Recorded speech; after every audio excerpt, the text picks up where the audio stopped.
Hello all of the students, myself Divan Fauzdar. Today we start very important unit of physics, electrostatics. Let's start electrostatics. ये जो electrostatics है इसके अंदर दो word है। एक वर्ड तो है इसके अंदर इलेक्ट्रो। इलेक्ट्रो मीन्स होता है इलेक्ट्रॉन। इलेक्ट्रॉन ये ग्रीक लैंग्वेज का वर्ड है। इसका ग्रीक वर्ड है, ये ग्रीक लैंग्वेज का वर्ड है, ग्रीक वर्ड है। और इस इलेक्ट्रॉन का मतलब होता है चार्ज। चार्ज दूसरा वर्ड है इसके अंदर स्टैटिक। स्टैटिक का मतलब होता है एट रेस्ट। एट रेस्ट यानी कि इलेक्ट्रोस्टैटिक्स फिजिक्स की एक वो ब्रांच है जिसके अंदर अपन स्टडी करते हैं चार्ज की। और चार्ज कौन सी कंडीशन में होना चाहिए बेटा जी? रेस्ट के अंदर। यानी इसको ऐसे समझे आप, चार्ज को रेस्ट कंडीशन में रखते हुए चार्ज की जो भी प्रॉपर्टीज हैं, उसके जो भी इफेक्ट्स हैं, फिजिक्स की जिस ब्रांच में डिटेल से स्टडी होगी वो जो ब्रांच है वही क्या है यहां पर? इलेक्ट्रोस्टैटिक्स है। तो a branch of physics in study of rest charge called electrostatics. तो फर्स्ट ऑफ ऑल अपन डिस्कस करेंगे व्हाट इज चार्ज। चार्ज क्या है? तो सबसे पहले देखते हैं अपन चार्ज क्या है। What is charge?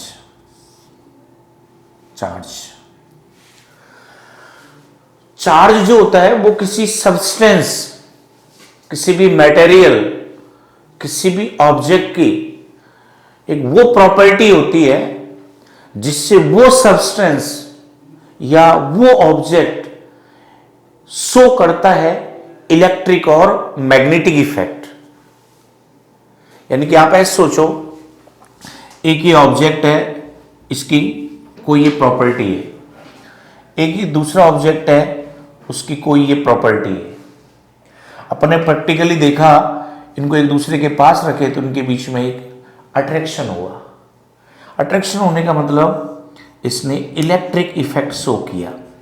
Electric effect show किया, ये इलेक्ट्रिक इफेक्ट। ऐसे कोई भी एक ऑब्जेक्ट है, उसकी कोई एक प्रॉपर्टी है, ये अगर ये मोशन में है, मोशन में उसके पास अगर एक मैग्नेटिक नीडल रखते हैं तो उसमें डिफ्लेक्शन आ जाता है। यानी कि इसने शो किया यहां पर ये मैग्नेटिक इफेक्ट। अब क्यों शो हो रहा है इसकी स्टडी डिटेल से आगे यूनिट्स में होगी। अभी तो आपकी तरह से समझना है इस ऑब्जेक्ट या इस मटेरियल की ये ऐसी प्रॉपर्टीज हैं जिसके कारण ये ऑब्जेक्ट इन्वॉल्व हो रहा है या शो कर रहा है इलेक्ट्रिक और मैग्नेटिक इफेक्ट। ये जो प्रॉपर्टी है इसी को क्या बोलेंगे बेटा? चार्ज। तो charge is the property of material by which material object oblique object so electric and magnetic effect is called charge. अब सबसे पहले अपन आते हैं कि चार्ज प्रोड्यूस क्यों होता है, चार्ज के लिए रेस्पॉन्सिबल कौन है। तो चार्ज के लिए रेस्पॉन्सिबल कौन है उसको आप ऐसे समझें, कोई भी एटम होता है, कोई भी अगर एटम होता है, कोई भी एटम है, उस एटम के अंदर ये न्यूक्लियस है। इस न्यूक्लियस में जितने बेटा प्रोटॉन्स होंगे उतने ही यहां पर इसके अराउंड ये इलेक्ट्रॉन्स रिवॉल्व होंगे। यानी कि इस एटम में जितने प्रोटॉन है उतने नंबर ऑफ इलेक्ट्रॉन है। इसका मतलब इस एटम पर जो टोटल चार्ज है वो क्या है, जीरो है। एटम क्या है, न्यूट्रल होता है। अब इस एटम से अपन प्रोटॉन को तो निकालना इजीली पॉसिबल नहीं है, क्योंकि वहां तो न्यूक्लियस के अंदर बहुत स्ट्रॉन्गेस्ट न्यूक्लियर फोर्स लगा होता है।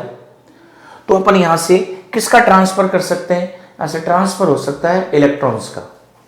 थोड़ी सी एनर्जी दोगे आप, इलेक्ट्रॉन बाहर आ सकता है, या एनर्जी दोगे तो इलेक्ट्रॉन एंटर कर सकता है।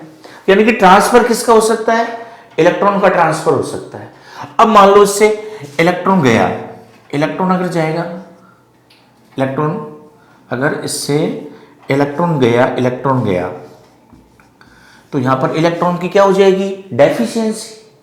तो इलेक्ट्रॉन की जो डेफिशिएंसी होती है वो शो करता है पॉजिटिव चार्ज को। और अगर इलेक्ट्रॉन अगर इसके अंदर इंटर हुआ तो इलेक्ट्रॉन एक्सिस में आ गए, तो एक्सिस ऑफ जो इलेक्ट्रॉन होता है वो शो करता है नेगेटिव चार्ज को। तो चार्ज के लिए जो रेस्पॉन्सिबल है वो क्या है, ट्रांसफर ऑफ इलेक्ट्रॉन है। Due to transfer of electron charge will produce deficiency of electron show positive charge and excess of electron show negative charge. Are you clear? अब अपन सबसे पहले आते हैं हिस्ट्री ऑफ चार्ज पर। तो हिस्ट्री ऑफ चार्ज में सबसे पहले साइंटिस्ट आया William Gilbert. William Gilbert, history of charge, history of charge. तो सबसे पहले साइंटिस्ट आया विलियम गिलबर्ट। तो अकॉर्डिंग टू विलियम गिलबर्ट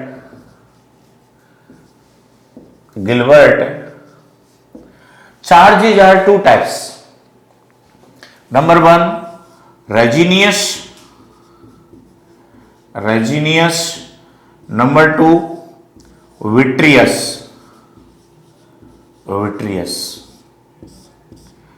तो according to William Gilbert charge दो टाइप के, एक रेजिनियस और दूसरा विट्रियस। को समझने के लिए ऐसे, आज जिसको अपन पॉजिटिव चार्ज नेगेटिव चार्ज बोलते हैं, पहले जो नेगेटिव चार्ज था वो था रेजिनियस और जो पॉजिटिव चार्ज था वो क्या था, विट्रियस, ये बोलते थे। उसके बाद साइंटिस्ट आया बेंजामिन फ्रैंकलिन।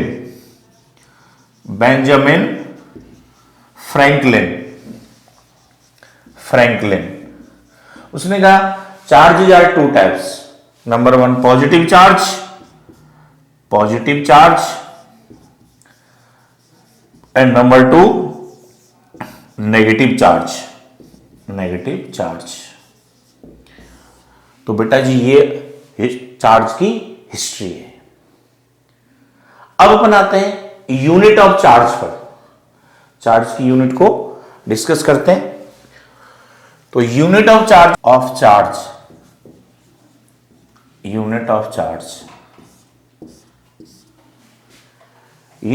में सबसे पहले ये SI unit.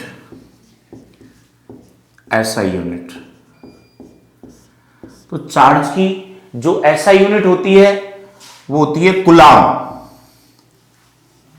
कुलाम, CV. CGS unit होती है, सीजीएस यूनिट ये होती है स्टेट कुलाम,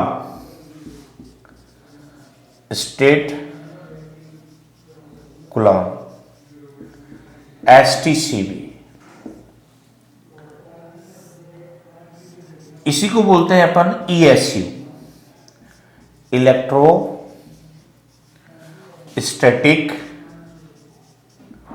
यूनिट, ईएसयू। और उसका एक नाम हो रहा है फ्रैंकलिन।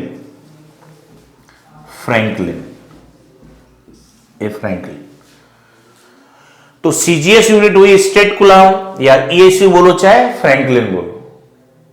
रिलेशन ये होता है, 1 कुलाम जो होता है ना, 1 कुलाम इक्वल टू होता है 3 into 10⁹ ESU. 1 coulomb equal to 3 into 10⁹ ESU. Charge की अनदर यूनिट्स भी होती हैं। तो चार्ज की जो अनदर यूनिट्स हैं उसमें सबसे पहले एएमयू, अनादर जो यूनिट्स है, अनादर यूनिट्स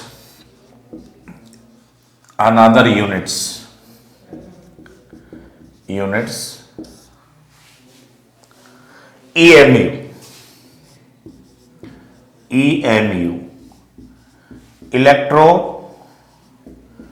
मैग्नेटिक यूनिट, ये बेटा EMU। 1 EMU जो होता है, 1 EMU जो होता है वो 10 कूलाम के इक्वल होता है, 10 कूलाम, ये 10 कूलाम।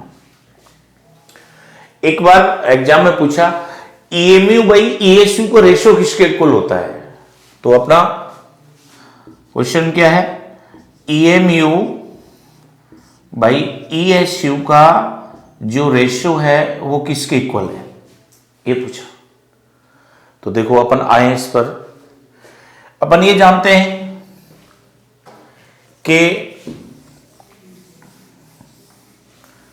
1 EMU जो होता है, देखो 1 EMU जो होता है वो 10 कूलाम के इक्वल होता है, और 1 कूलाम जो होता है वो 3 × 10⁹ ESU के इक्वल होता है।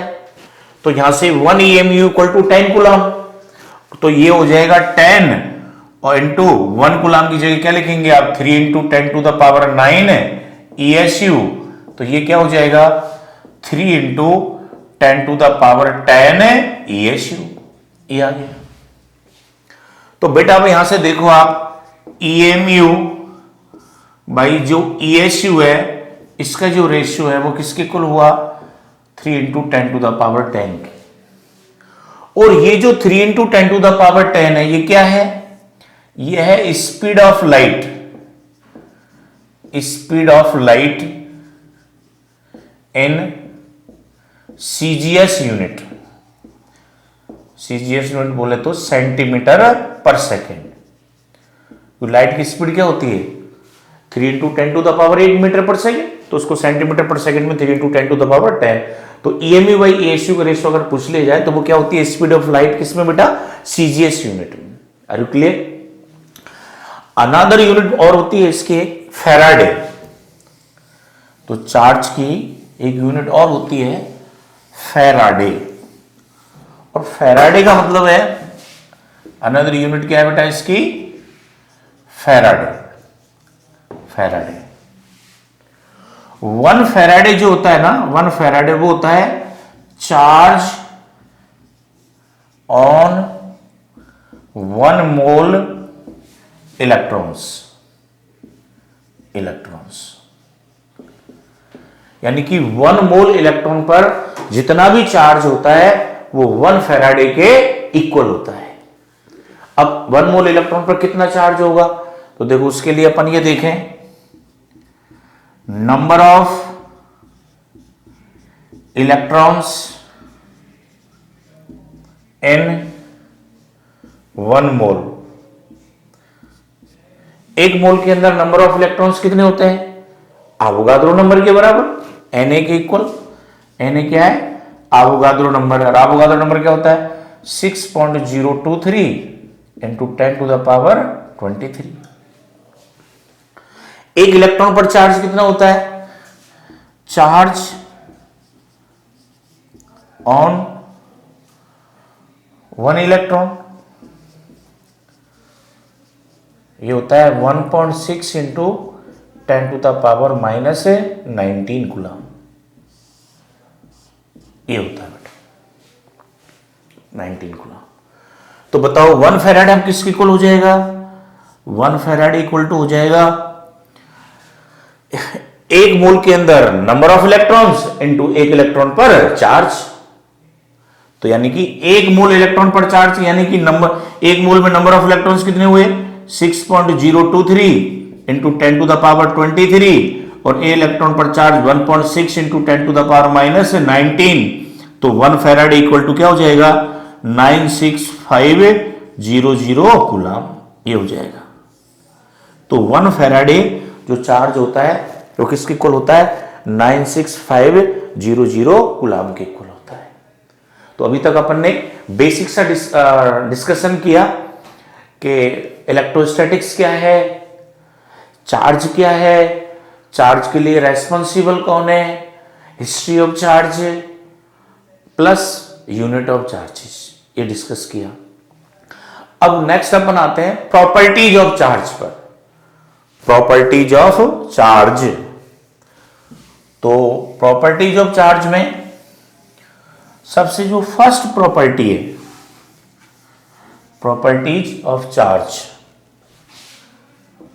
Properties of charge, properties of charge, इसकी जो फर्स्ट प्रॉपर्टी है, फर्स्ट सेम नेचर के जो पॉइंट चार्जेज है वो ऑलवेज रिपल्स, और अपोजिट नेचर के जो पॉइंट चार्जेज हैं वो ऑलवेज अट्रैक्ट। देखो मैंने यहां पर एक बहुत इंपॉर्टेंट चीज टर्म काम में लिए, चार्ज के आगे में लिखा है पॉइंट चार्ज। ये स्टेटमेंट तब तक ही ऑथेंटिक है जब तक वो चार्ज क्या होने चाहिए, आपके पॉइंट चार्ज होने चाहिए, क्योंकि आगे मैं मेथड ऑफ चार्जिंग पढ़ाऊंगा। उस मेथड ऑफ चार्जिंग में एक चार्जिंग का मेथड आएगा इंडक्शन, और उस इंडक्शन में आपको मैं ये बताऊंगा, देखो ये एक बॉडी है, इस पर भी पॉजिटिव चार्ज है, ये एक बॉडी है, इस पर भी पॉजिटिव चार्ज है, लेकिन वो बॉडी है, चार्ज डिस्ट्रीब्यूटेड है, तो उनके बीच में रिपल्सन की बजाय मैं बताऊंगा, देखो इनके बीच में क्या हो रहा है, अट्रैक्शन। तो इंडक्शन के कारण उनके अंदर अट्रैक्शन भी हो जाता है। लेकिन अगर सारा चार्ज एक पॉइंट पर कंसेंट्रेट है तो ये स्टेटमेंट बिल्कुल ऑथेंटिक होगा। सेम नेचर के पॉइंट चार्ज ऑलवेज रिपल्स, क्योंकि पॉइंट में इंडक्शन नहीं होगा, तो सेम नेचर का जो पॉइंट चार्ज है वो ऑलवेज रिपल्स, और अपोजिट नेचर के जो पॉइंट चार्ज है वो ऑलवेज अट्रैक्ट। तो फर्स्ट प्रॉपर्टी यही है कि सेम नेचर के जो पॉइंट चार्जेज है, point charges, same nature point charges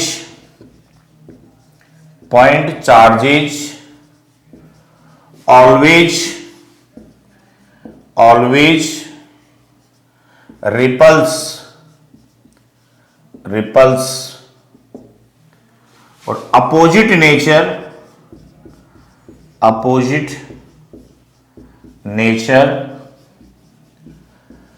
point charges always attract.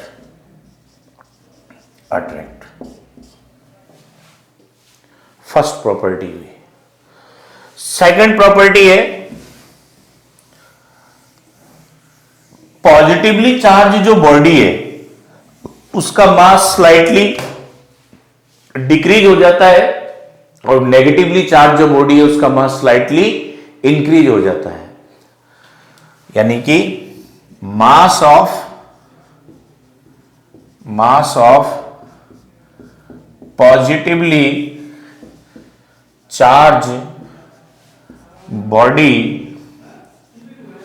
Slightly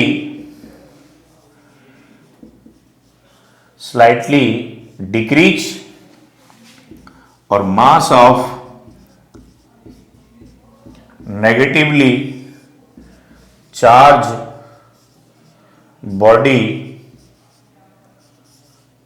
slightly increase. ये बेटा उसको आप ऐसे समझो, अभी मैंने कहा चार्ज प्रोड्यूस क्यों होता है, due to transfer of electrons. तो इलेक्ट्रॉन का अगर ट्रांसफर होता है तो उससे चार्ज प्रोड्यूस होता है। तो और डेफिशिएंसी जो इलेक्ट्रॉन होती है वो पॉजिटिव चार्ज को शो करती है, और excess of electron negative charge को शो करते हैं। तो अब आप ऐसे सोचो, कोई भी ये बॉडी है, अगर यहां से इलेक्ट्रॉन गए, डेफिशिएंसी हुई, तो इलेक्ट्रॉन का तो खुद का ही मास होता है, तो कुछ मास यहां से जाएगा, इसका मतलब इसका स्लाइटली क्या हो जाएगा, डिक्रीज।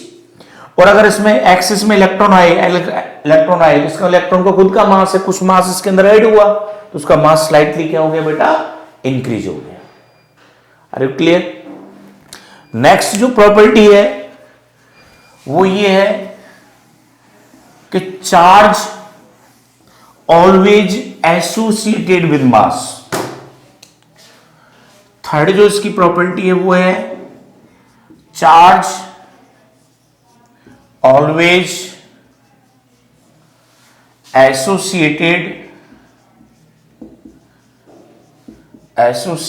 With mass.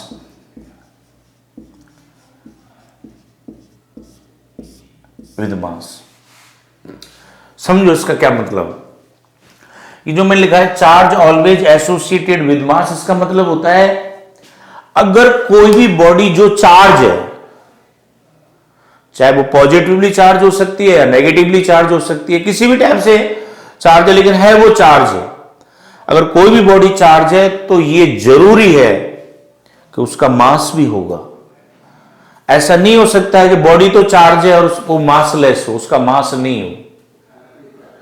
उसको ऐसे समझो आप, एक बात बताओ मेरे को, ये बॉडी कोई नेगेटिवली चार्ज हुई है, उसको ऐसे सोचो, सिंपल से सोच लो, ऐसे नेगेटिवली चार्ज हुई है, क्यों हुई है? क्योंकि उसके अंदर इलेक्ट्रॉन इंटर हुए हैं, और जब बेटा इलेक्ट्रॉन इंटर होगा तो इलेक्ट्रॉन को तो खुद का मास चाहिए, तो कुछ मास तो वैसे ही ऐड हो गया, तो ये मासलेस होना पॉसिबल नहीं है। तो नेगेटिवली चार्ज बॉडी का मासलेस होना पॉसिबल नहीं है। बट और पॉजिटिवली देखो, पॉजिटिव क्यों हुई है? कि इलेक्ट्रॉन गए हैं। अरे इलेक्ट्रॉन गए हैं तो इसका मतलब इलेक्ट्रॉन कहां से गए? एटम से गए होंगे, इसका मतलब वहां न्यूक्लियस है। तो अगर इलेक्ट्रॉन गए तो यहां पर न्यूक्लियस होगा। दुनिया में आज तक ऐसा कोई न्यूक्लियस नहीं बना जिसका मास क्या हो? जीरो हो। तो ये भी क्या होगी? इसके पास भी मास होगा। तो नेगेटिवली चार्ज बॉडी का भी मास होना चाहिए और पॉजिटिवली चार्ज बॉडी का भी मास होना चाहिए। इसका मतलब क्या हुआ? अगर कोई भी बॉडी चार्ज है तो उसका मास होगा ही होगा। तो इसका मतलब चार्ज हमेशा किसके साथ एसोसिएट हुआ बेटा? मास के साथ। तो अगर कोई बॉडी चार्ज है तो ये कन्फर्म है उसका मास भी है। लेकिन अगर नीट में अगर ऐसा पूछ ले जाए, एक पार्टिकल है वो अनचार्ज है, तो बताओ उसका मास होना चाहिए क्या नहीं होना चाहिए? हो भी सकता है, नहीं हो सकता है, क्या है? क्या बोला मैंने? पार्टिकल क्या है? अनचार्ज है। तो देखो इस चीज को मैं आपको समझाऊं एक एग्जांपल से। दो अपन ऐसे पार्टिकल ले रहे हैं, दो पार्टिकल अपन ऐसे ले रहे हैं जो कि अनचार्ज है। एक पार्टिकल लिया neutron,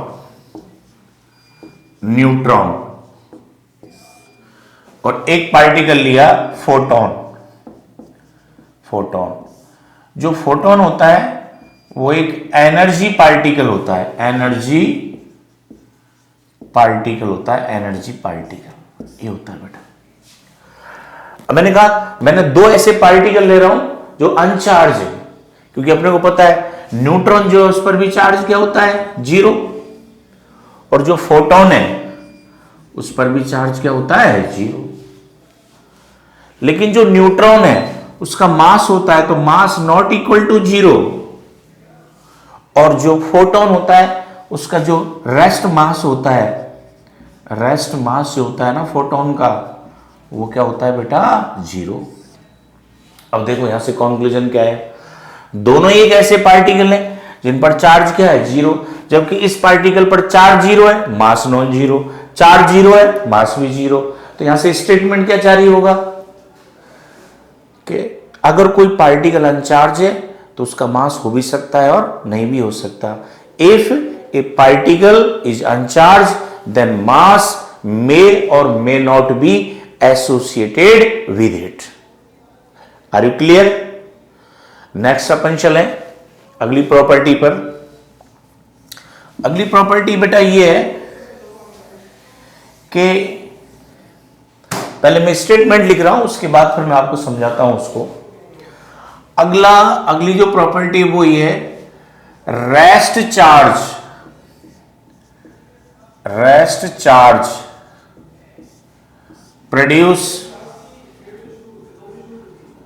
produce only electric field.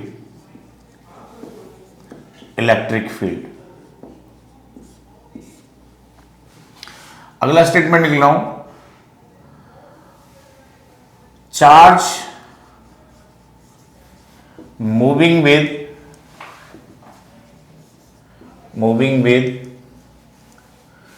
Constant velocity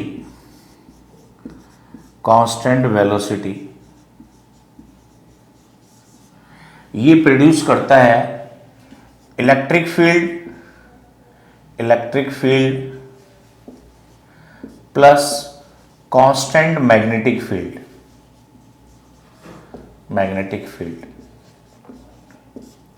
ये एक्सीलरेटेड ऑब्लिक रिटार्डेड जो चार्ज होता है वो प्रोड्यूस करता है electric field plus variable magnetic field plus EM waves, electromagnetic waves. ये कॉन्सेप्ट देखो, उसको मैं समझाने जाऊंगा आपको। जब अपन इलेक्ट्रिक फील्ड पर आएंगे तो इलेक्ट्रिक फील्ड का मतलब होता है किसी भी चार्ज के सराउंडिंग में वो एरिया जिसमें कोई अपन दूसरा चार्ज रख दे और वो गिवन चार्ज से या तो इलेक्ट्रिकली अट्रैक्ट हो या इलेक्ट्रिकली रिपल्स हो, तो अपन बोलेंगे इस गिवन चार्ज ने प्रोड्यूस किया इलेक्ट्रिक फील्ड, यानी कि area around the charge in another charge experience electrical attraction और electrical repulsion, then given charge produce electric field. तो अगर आपको यह देखना है कि इस चार्ज ने इलेक्ट्रिक फील्ड प्रोड्यूस किया कि नहीं किया, तो क्या करेंगे आप, उसके पास कोई दूसरा चार्ज रखोगे आप, अगर वो इलेक्ट्रिकली रिपल से अट्रैक्ट हो गया तो क्या कहोगे, गिवन चार्ज का क्या प्रोड्यूस हो रहा है, ये इलेक्ट्रिक फील्ड। तो अब बताओ, और ये इलेक्ट्रिक फील्ड है। आगे अपने की यूनिट आएगी आगे मैग्नेटिक इफेक्ट ऑफ करंट, वहां अपन पढ़ेंगे कि अगर करंट फ्लो होती है, करंट से प्रोड्यूस होता है मैग्नेटिक फील्ड, यानी कि करंट से क्या प्रोड्यूस होगा बेटा, मैग्नेटिक फील्ड। करंट क्या है, करंट है rate of flow of charge. Charge अगर मोशन में होगा, मूविंग कंडीशन में होगा, तो उसकी जो rate of flow of charge है वो क्या है, करंट है। तो अब देखो मैंने पहला स्टेटमेंट क्या लिखा है यहां पर, rest charge produce only electric field, क्योंकि अगर चार्ज रेस्ट में होगा तो उसके पास कोई दूसरा चार्ज रखोगे, उससे इलेक्ट्रिक अट्रैक्ट रिपल्स होगा, तो इलेक्ट्रिक फील्ड तो प्रोड्यूस हो रहा है। लेकिन अगर चार्ज रेस्ट में है तो कोई करंट फ्लो नहीं होगी, तो फिर वहां मैग्नेटिक फील्ड प्रोड्यूस नहीं होगा, क्योंकि मैग्नेटिक फील्ड किससे प्रोड्यूस होता है, करंट से। फिर मैंने लिखा charge moving with constant velocity produce क्या कर रहा है, electric field plus magnetic field. अगर चार्ज मोशन में है तो उसके पास कोई भी दूसरा चार्ज आप रखोगे तो भी वो उससे अट्रैक्ट या रिपल्स होगा, तो इलेक्ट्रिक फील्ड तो उसने प्रोड्यूस किया ही किया। लेकिन अगर चार्ज मोशन में है तो उसकी करंट फ्लो हुई, करंट से क्या प्रोड्यूस हुआ, मैग्नेटिक फील्ड। लेकिन मैंने यहां लिखा है कांस्टेंट मैग्नेटिक फील्ड, क्यों बेटा, क्योंकि अगर चार्ज कांस्टेंट वेलोसिटी से चलेगा तो रेट ऑफ फ्लो ऑफ जो चार्ज है वो क्या रहेगी, कांस्टेंट। और जब rate of flow of charge constant रहेगी तो करंट भी कांस्टेंट है, और जब करंट कांस्टेंट है तो उसके कारण जो मैग्नेटिक फील्ड प्रोड्यूस हो रहा है वो भी क्या है, कांस्टेंट है। Are you clear. फिर मैंने स्टेटमेंट लिखा एक्सीलरेट ऑब्लिक रिटार्डेड जो चार्ज है वो प्रोड्यूस करता है electric field plus variable magnetic field plus EM waves.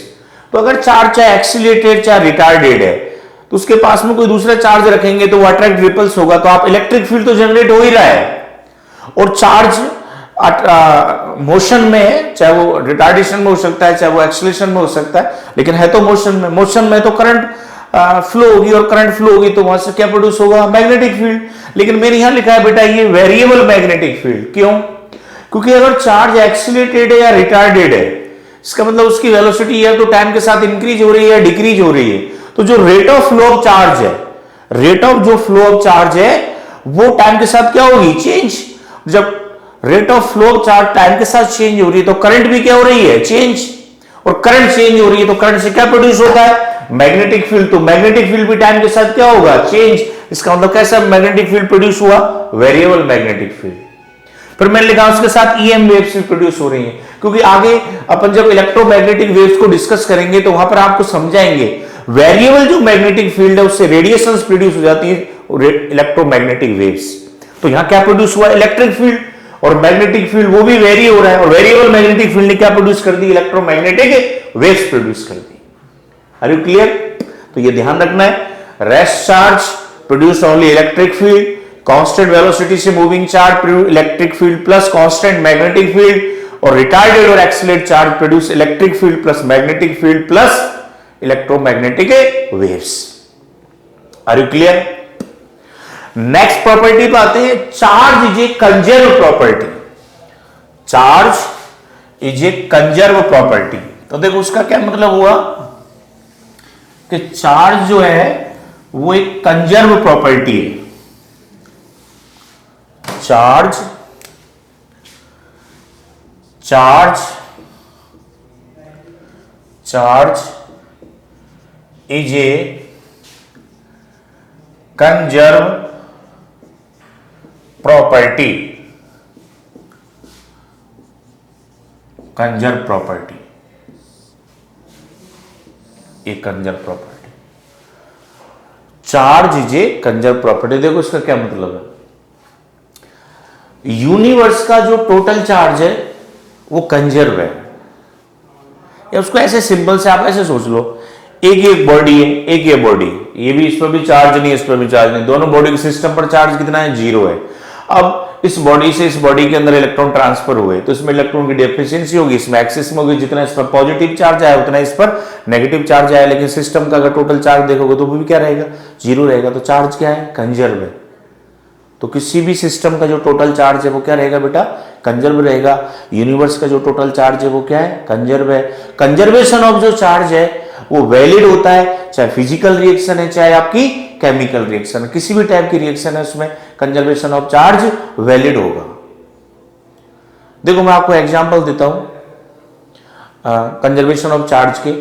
2 phenomena होते हैं, एक होता है पेयर प्रोडक्शन और एक होता है पेयर एनिलिशन। देखो पेयर प्रोडक्शन में क्या है, अभी जो मैं एग्जांपल दे रहा हूं किसके? कंजर्वेशन ऑफ चार्ज के। चार्ज हमेशा कंजर्व रहता है। तो पेयर प्रोडक्शन में क्या है? देखो पेयर प्रोडक्शन में क्या होता है? पेयर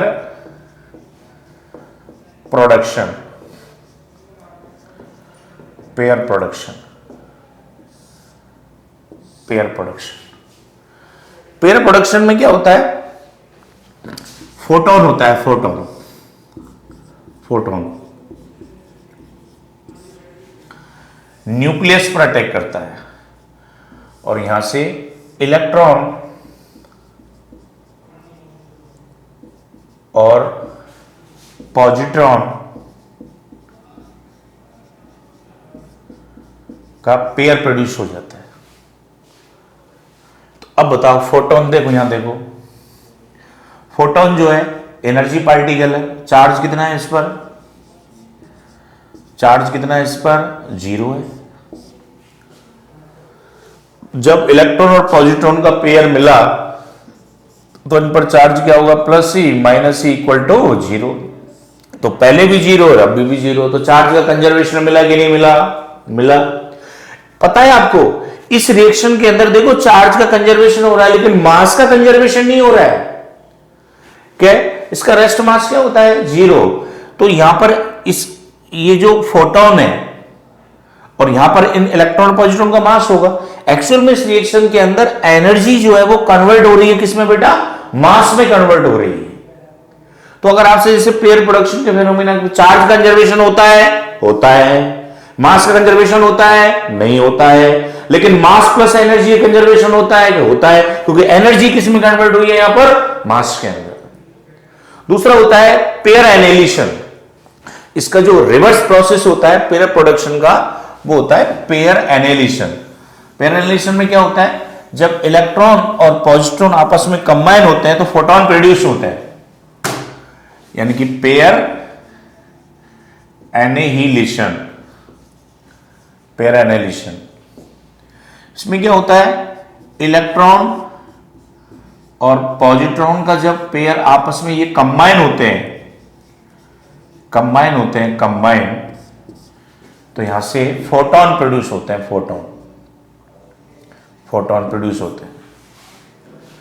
अब बताओ इन पर चार्ज कितना है, 0 है दोनों पर। फोटोन प्रोड्यूस हुआ तो चार्ज कितना है, 0 है। चार्ज का क्या मिला, कंजर्वेशन। लेकिन इस रिएक्शन के अंदर मास जो है वो कन्वर्ट हो रहा है किसमें बेटा, एनर्जी में। तो पेयर एनालिसिस में पूछा जाए चार्ज का कंजर्वेशन होता है, मास का नहीं होता है, लेकिन मास प्लस एनर्जी का कंजर्वेशन होता है क्या, तो मास प्लस एनर्जी का भी conservation, mass plus energy conservation होता है। Are you clear?